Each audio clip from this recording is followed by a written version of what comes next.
Salut et fraternité, bonjour à tous. Je vais vous faire un aveu. Je n'ai jamais fumé un pet. J'ai essayé, j'ai toussé. Et comme je n'inhalais pas la fumée.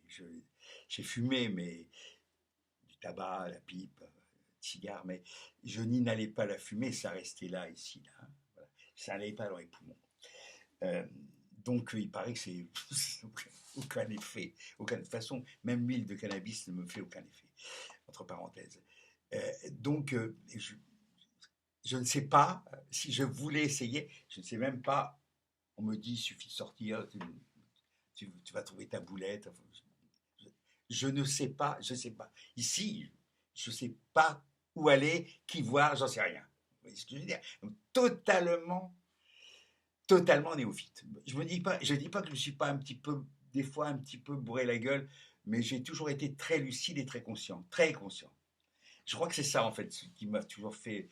Je pense que je n'étais pas très intéressé par la chose, par le côté machin, quoi. Enfin, euh, comment dire il y a comme un outil excellent pour, euh, pour, pour voir des tas de choses, pour imaginer. C'est là que ça se passe. C'est là, c'est là.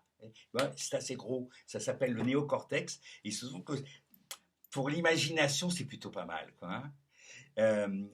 On n'est pas obligé de bouffer des champignons hallucinogènes, hein. Si vraiment, et, et puis, et puis, je veux dire, quand on est un petit peu, très modestement, euh, familier avec Verlaine, Rimbaud, Baudelaire, Victor Hugo, etc., etc., je- je- ça va, quoi, hein. La dopamine, la noradrénaline, toutes ces choses-là, c'est là que ça se passe, hein. Voilà. Moi, en tout cas, c'est ce que disait Léo Ferré, hein. Moi, ma dope, c'est la poésie. Voilà. Donc, cependant, nous voyons des gens qui, pour des raisons X et Y, ont besoin de beaucoup plus que d'une petite boulette ou d'une fumette de cigarette de gauloise, ou même d'un coup de jaja ou de pastis, et qui s'en fourrent plein le pif. Il y a des exemples célèbres. euh, je ne vais pas revenir là-dessus. Hein? Hein? Voilà. Il y a des exemples célèbres. Simplement, ça pose un petit problème quand même. On voit bien que moi, encore une fois, je n'ai pas consommé, donc je ne sais pas ce que ça fait, mais on se doute. Quand on s'est pris une murge, déjà, on se doute quand même, hein. Bon, on est, on n'est pas les rois du pétrole, on n'est pas les rois du monde, mais pas loin, hein. Bon, euh, bon, on ne voit pas forcément le mur qu'il y a en face. Ben, c'est ça le problème. C'est qu'on ne voit pas forcément le mur qu'il y a en face. Et on ne voit pas forcément les passagers qui sont derrière ou les gens qui sont devant, qui demandent rien à la personne et qui se font massacrer. Par, évidemment, par un personnage qui est totalement responsable et en même temps, au moment où il fait ça, il est irresponsable. C'est ça. On joue sur deux tableaux.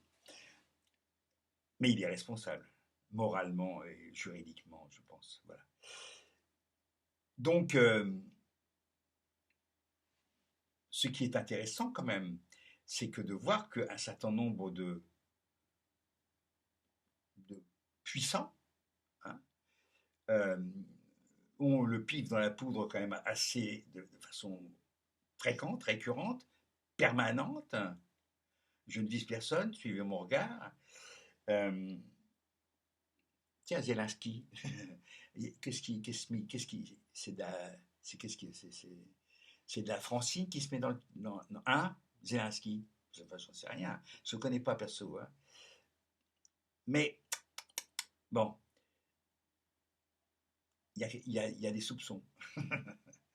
Le truc, c'est que ces gens-là, quand même, ont du pouvoir et que si on s'imagine bien que leur état psychologique,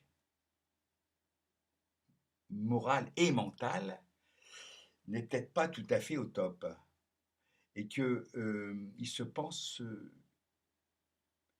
ils se croient vraiment, je crois, totalement impunis, dans l'impunité totale, l'illusion de l'impunité. Il faut se souvenir quand même, hein, Kadhafi, bon, avec, avec tout son faste, ses soldats, etc. Je sais pas, lui, à mon avis, se devait s'enfoirer plein de pif aussi. On a vu comment il a fini, quoi, hein, grâce d'ailleurs à d'autres toxicomanes qui l'ont purement et simplement expédié ad patres. Ad patres, c'est-à-dire chez les ancêtres. Je traduis, hein, du latin. Enfin voilà. Donc, on a affaire à des gens qui sont des toxicomanes. Tu es petit toxicomane, dans la rue, tu te fais choper avec ton pétard, hop, bon, c'est répréhensible, c'est la loi. Mais on a donc des gens qui, au sommet de l'État, se permettent, on voit bien, quoi.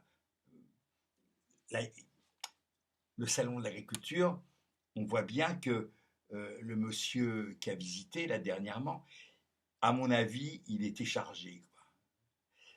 Et alors, il se permet tout. C'est-à-dire que finalement, malgré la colère qui couve et qui est là, et qui risque de faire très mal, il fait encore de la provocation. Il est de plus en plus à droite. De plus en plus à droite. C'est inouï. C'est là qu'on reconnaît quand même le mec qui est quand même assez starbé quand même, hein, assez starbé. Moi, je l'avais repéré déjà avant la première campagne présidentielle. Hein. Bon, parce que c'est notre projet. Bon, voilà. Là, déjà, on soupçonne, après un discours qui est totalement inintelligible, qui ne dit rien, qui fait penser à ce truc soi-disant de l'école nationale d'administration, avec une colonne à droite, à gauche, au milieu, et puis des bouts de phrases, et de quelque façon qu'on lise ça, ça a l'air de dire quelque chose d'intelligent, en réalité, c'est du vide. Bon, donc on est dans un monsieur qui a du vide dans sa tête et qui en plus se fout le nez dans la poudre. Enfin, c'est quand même énorme. Bon, il faudra quand même peut-être que les gens qui l'ont porté là, qui lui ont donné des bifetons, et pas qu'un peu, se rendent compte qu'il peut être dangereux.